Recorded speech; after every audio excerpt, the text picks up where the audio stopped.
This is Snake on the Table. We are here. I'm Tanner Cartwright, also known as the Nuance King. This is Jerry Doris. And why are you laughing? Because I need to have a nickname. Oh, okay. I don't have a nickname. The Winsome. No, dude, you know what's happening? The Nuance Queen. Well, no, stop that right now. Do you know what's happening? People are saying I look like Leighton Flowers. Oh. Do I look like Leighton Flowers? You were predestined to look like Leighton Flowers. If you're watching Leighton Flowers to even know what he looks like, there's a problem. There's a problem. You're like choice meat, man. That's right, buddy. Wasn't that Leighton? Yes, he's choice He's the meat. choice meats. All right. Question. What's Ready? the question? Give it to us. What's the worst thing about being a pastor? And then also, what's the best? Worst thing about being a pastor and also the best. I think the best thing about being a pastor. Wait, what is the worst thing about being a pastor? I gotta do that one first? Yeah, it's the question. Best is easy, man. Yeah. I'll throw something out there while you think. Do it. I think losing people is really hard. Because you spend a lot of time. A lot of investment. And there's different types of loss. There's the loss where you've shared the gospel with somebody, they've come and then they go back into sin. Yeah. So more of an evangelistic thing. We've seen that quite a bit where we've shared the gospel, they start coming to church, and all of a sudden they're not coming to church. That's happened here at the War College that I have every Saturday night or Sunday night. We have students that bring people, and they really respond to the gospel. Yeah. Now, I've seen people break down, just crying, weeping over their condition, their situation, and then get sucked back into the world. And that sucks. Yeah. That's pretty painful. I'd say loss in terms of people that you have known for a long time and invested, and then you find out that over something pretty petty, they're willing to leave. And that's pretty rough. I don't know. Does that... Yeah. I mean, it's obviously very hard. I don't know. I think for me, the hardest thing about being a pastor is when you see people that just will not do better. I don't know if that makes sense. No, it does, because I resonate when with you that. you see somebody and you know what they need to do, and you've even told them what they need to do multiple times, and they just kind of won't do it. Yeah. So one of the dynamics of church life is that, and the reason why church life is good and why it's a means of grace to us, is that the body is used to look in on each other's life and have there's genuine community is going to include encouragement and a rebuke and reproof and those kind of things. And so as pastors with an overview of the whole congregation, you see, this brother here, this is happening. They really need to do this. This person here needs to do this. So when you say that, it feels arrogant to say, well, I know what everybody ought to do. But that's the reality of it, is that it's one of the duties of pastoring is to know what should be happening.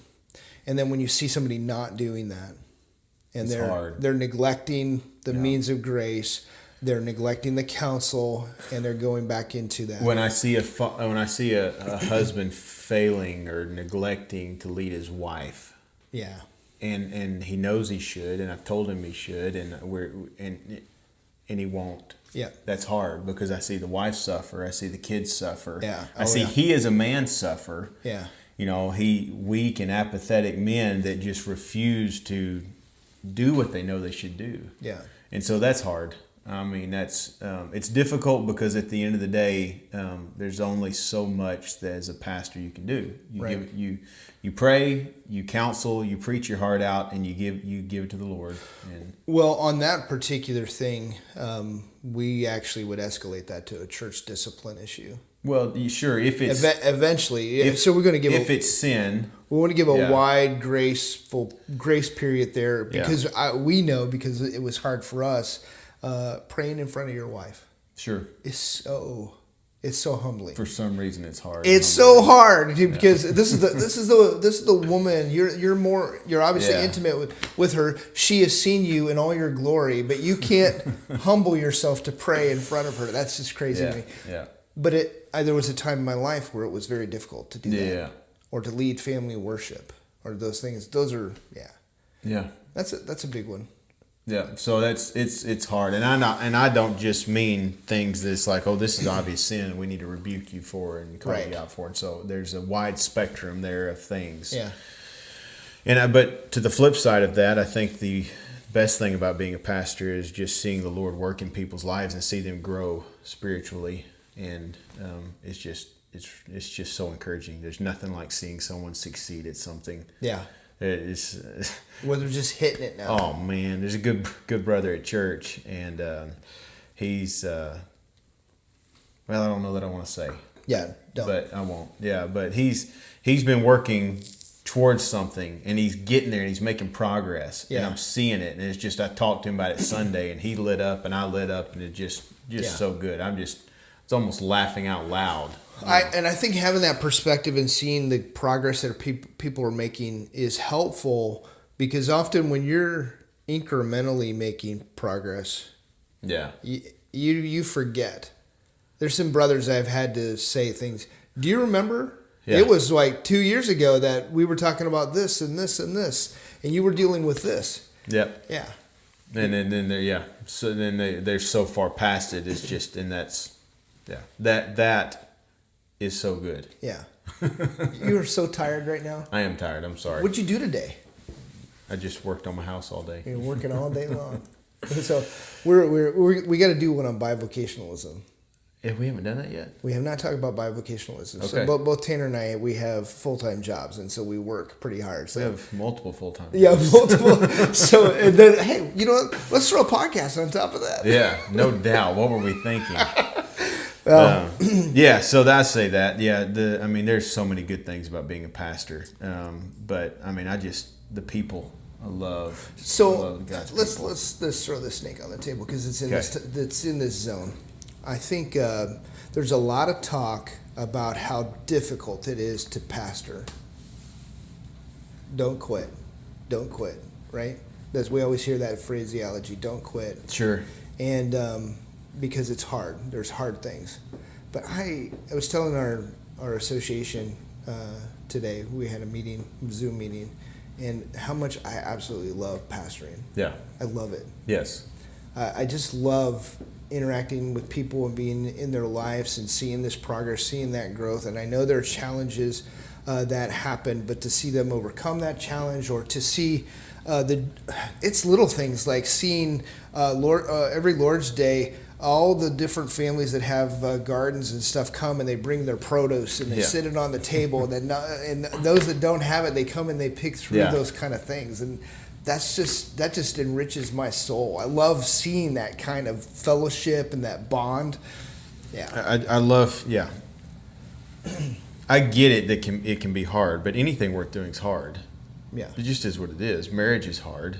It's like there's no option of quitting in marriage, and nobody's whining about it. And I think there can be a temptation to be like, just to pat ourselves on the back and pastoring's so hard and we're the victim, and that's pathetic. Yeah, when pastors are consoling pastors, it's easy to get into this, well, it's just so hard, this is so whatever.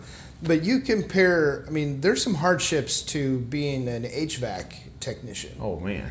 When you've got to crawl under a place. A plumber? Yeah, well, whatever, and you find that there's a nest of raccoons underneath there or something like that. You're having a bad day. Your face You're having a bad day. I don't have to face raccoons. I don't have to shovel poop. I don't have to, Here's the thing about HVAC guys. They're not gathering around patting each other on the back. Oh, brother. Oh, HVAC is so hard. It's okay. It's so hard. You can do it. Don't quit. They don't do that. Do you know why? Because it's gay. It's gay. It's gay. Yeah. And we as pastors shouldn't do it.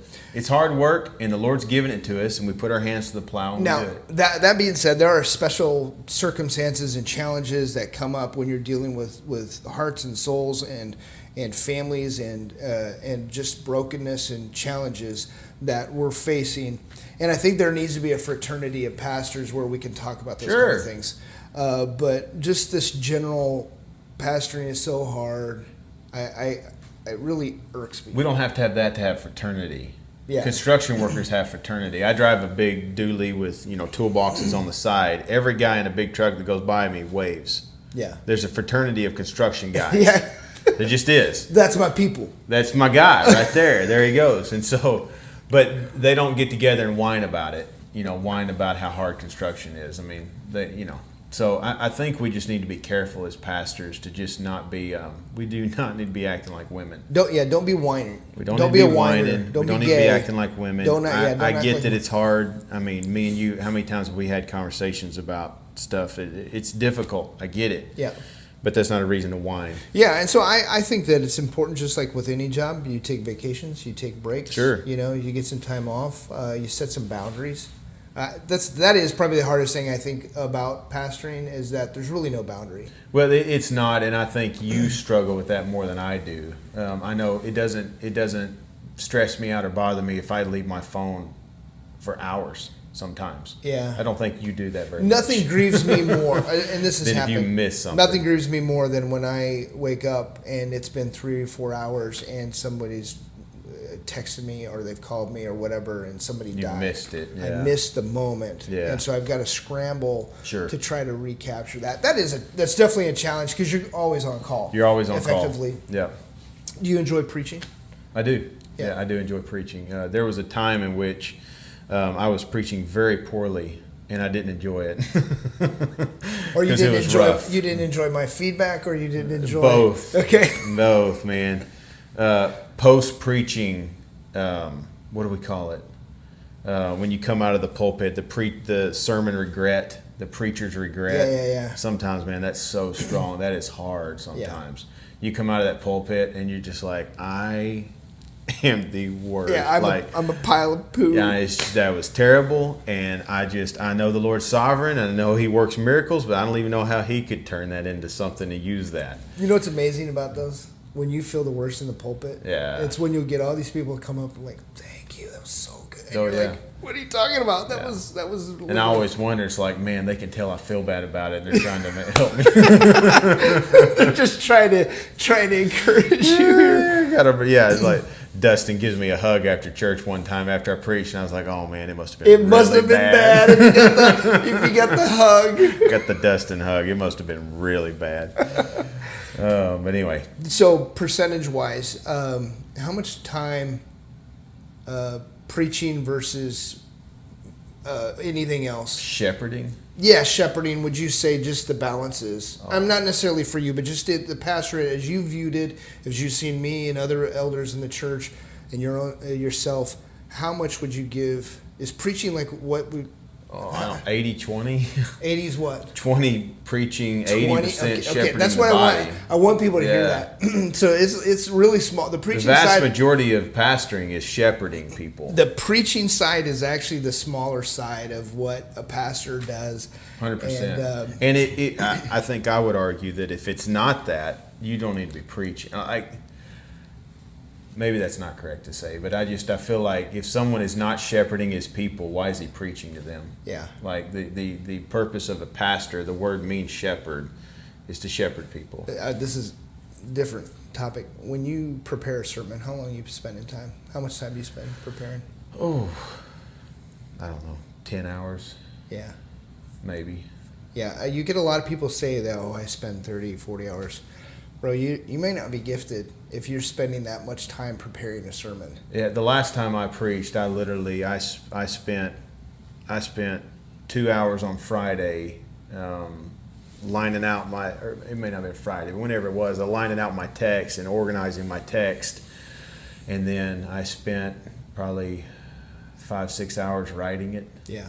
Saturday. Yeah. So and then while I'm working, fencing, I will I'll put the text in my earbuds and I'll listen to it over and over again. Till it. Oh, I've done that. And then I'll just sit and meditate on it quite a bit while I'm working. So if you count that, there's more hours. But as far as putting together a sermon, writing it, it's we should talk 10 about or less sermon hours. prep. We should do one. We turn towards the board and I don't show want to everybody reveal too much of what goes on. What goes on? Sure, you do. Yeah, but we should probably talk about that.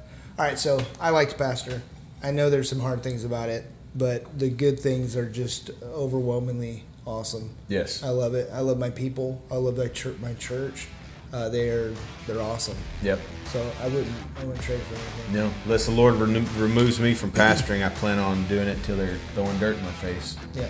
So hopefully you'll be in a box. So it's not in your face. It's a saying, Gary. All right. snakeonthetable@gmail.com. If you've got a question or something that you'd like us to interact with, we'd love to hear from you.